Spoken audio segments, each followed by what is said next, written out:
Your body, your pet's body, your horse's body, is made up of trillions of cells.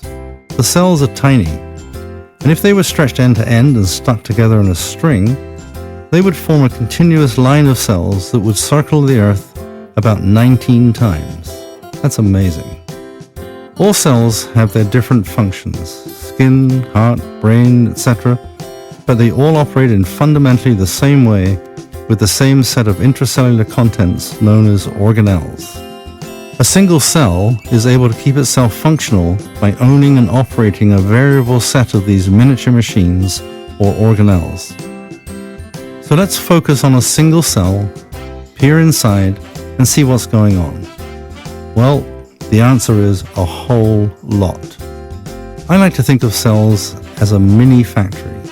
There's a computer in the middle called the nucleus, made up of DNA, and this amazing computer, through genes, tells the other parts of the cell what they should be doing. So just like a factory, cells make things, and the things they make are essential to life. The things cells make are proteins. Proteins are made up of chains of amino acids, or peptides, which are smaller chains of amino acids. All of these have a specific function within or outside of the cell in another part of the body. The enzymes that cells make are also proteins. Therefore, a cell is essentially a protein factory. So what does a factory need to make things? Well, it requires machines. These machines are the ribosomes in the cell, and the machines need instructions, usually from a computer in the factory, and from DNA in the cell. The factory needs mechanisms to get the information to the machines from the computer. Wires and Wi-Fi in our modern factory, messenger RNA in our cells. Energy, provided by electricity or furnaces in our factory, is provided by the mitochondria in our cells. We also need a mechanism to get rid of waste or garbage. Factories usually dump it out the door into a dumpster to go to the landfill, or they may recycle some. Our cells do a better job with a nice little bag of tricks full of potent enzymes to destroy waste, called the lysosome. The lysosomes also recycle most of the cellular waste, converting whatever cannot be recycled to substances that are excreted naturally. So our cell factory needs a couple of other things to make it work: power from fuel and raw materials. The factory uses roads and rail lines. The cell, the bloodstream, and the interstitial fluid, which is the fluid between cells. Think of that as a loading dock, in order to get the raw materials to where they need to be. What comes into a factory as raw materials depends on what it makes. Our body's raw materials are directed to what is needed for the manufacture of proteins and other organic molecules in the cell. The raw materials for these comes from amino acids, and amino acids are found in proteins in our diet, so our raw material is food. Also, in our factory, there are generators to make electricity, or it gets it from the national grid. Either way, something needs to provide the energy to drive the generators that make the electricity. In our world still, this is usually fossil fuel, oil, natural gas, or coal, occasionally nuclear power. Just like a factory's generators burn gasoline mixed with oxygen to generate power, a cell's fuel is a sugar called glucose. The lungs take in oxygen-rich air, extracting the oxygen from it, combining it with hemoglobin in blood cells, and carrying it off in the bloodstream to the cell to fuel energy production in the cell. Within the cell, the mitochondria burn that oxygen with sugar to make the energy the cell needs to function. There. Now we have the cell factory working with its computers, DNA, machines, ribosomes, raw materials, amino acids, and power source, mitochondria, fueled by glucose and oxygen, busily disposing of its waste through its lysosomes. So each of the trillions of cells have this wonderful setup to produce the proteins that keep us functioning, using energy produced by the mitochondria. Unfortunately, like most things in life, the setup is not perfect. Things can go wrong, and with time, more goes wrong as the cells age and get damaged. You will probably recall cells burn glucose, sugar, and oxygen transported to the cells in the red cells in our blood. Bright red blood in arteries rushing oxygen to the cells, bluer, oxygen-depleted blood draining it away in our veins back to the lungs to be re-oxygenated. Unfortunately, burning hydrocarbons with oxygen, whether it be gasoline in our car engines or glucose in our cells, comes with a cost.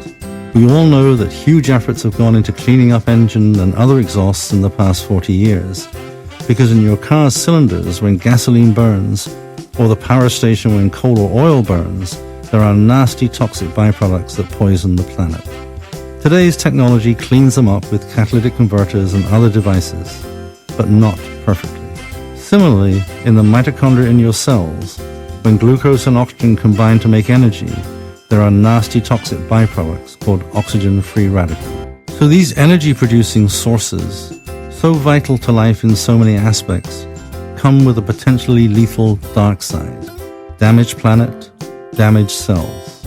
It's easy to see all that black smoke belching forth from an old factory chimney or an old diesel engine and realizing what a toxic mess that is. Not so easy to see what's going on in the cell. So let's explore that a little.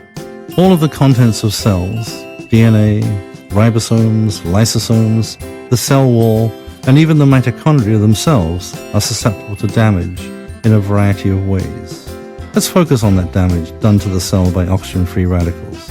Oxygen-free radicals are unpaired oxygen atoms produced as toxic waste that occurs from burning glucose and oxygen for energy in the mitochondria. These oxygen-free radicals zip around the cell like hot sparks, desperately trying to find another unpaired molecule that they can attach to, and in that process damage any or all of the cell's contents and even the cell wall, and so we age.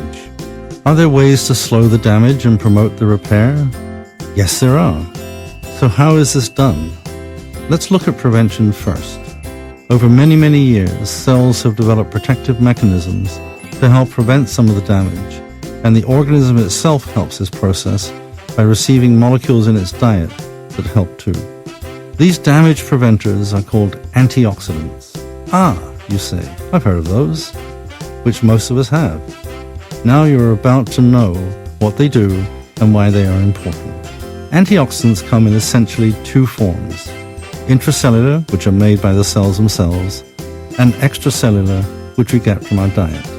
The intracellular ones are complex protein or peptide molecules made from amino acids. There are major ones in animal cells: glutathione, catalase, and superoxide dismutase. Glutathione is actually a much simpler molecule than the other two, comprised of only 3 amino acids. The others are made up of hundreds. It would seem logical that if we ate more of these, we would get increased protection. Unfortunately, not so. The digestive tract breaks them down into their component amino acids, rendering them useless.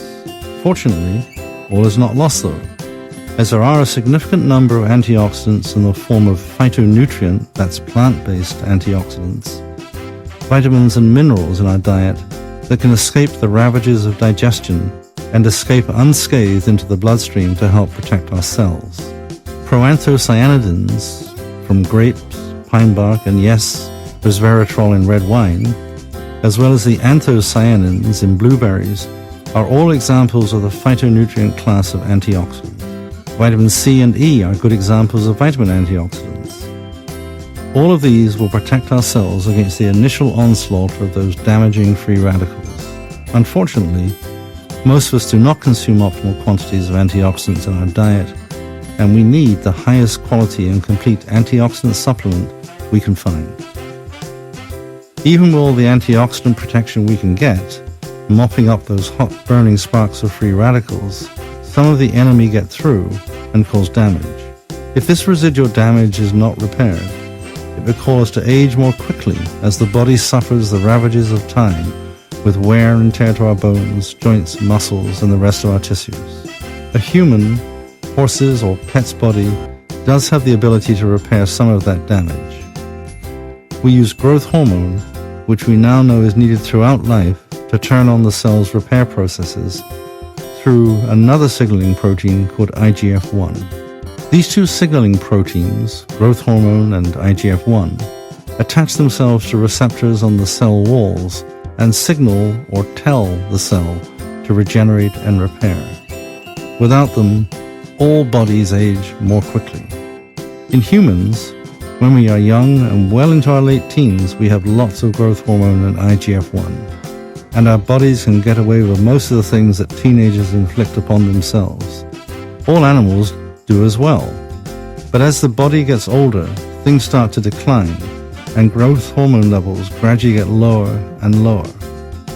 As growth hormone is the trigger for the release of IGF-1, that declines substantially too, and our ability to repair declines with it. The perfect storm.